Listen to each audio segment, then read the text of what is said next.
see a house. Maybe this spot is probably the desired area that we wanted to see it. Anybody heard of Zane Grey? Zane Grey was a very, very famous author. He was also an avid fisherman and broke hundreds of world records here on the island. He moved here to the island and he absolutely loved it. It really inspired him. But he kind of came over here with his nose up in the air. And Mrs. Wrigley had that beautiful, nice house over on that hillside. And she said, you know, this is an awesome house. Well, he said, that's a great house, but I can build a bigger and better one. So he came over here and built this house right up here on the hill. She said, all right, well, if you're going to be like that, he always walked around town like he owned the place, when in fact Mrs. Wrigley really owned the place. So she didn't like him very much. So she went ahead and built this chimes tower right to the right of his house. It's 100 steps away from his front door. It rings every 15 minutes, 8 o'clock in the morning until 8 o'clock at night. And that's the bell. Some people are like, I haven't even noticed it. Because like, yeah, it goes all day long. Yeah, like not even by the hour or anything. No, it's every 15 minutes. Every 15 minutes? Yeah, she did that on purpose. And that's also non-official predatory, but I like to add it. It's kind of cool. So he used to have, Zane Grey used to have a set of stairs that came right down the side of his hill.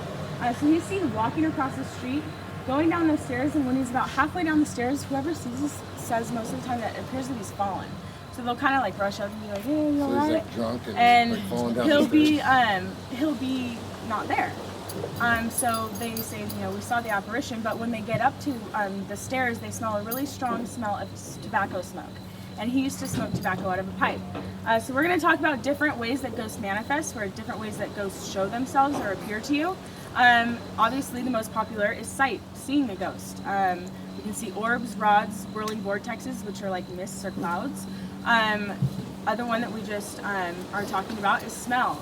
Some people say, I smell my husband's aftershave that passed away, or something like that. Cough.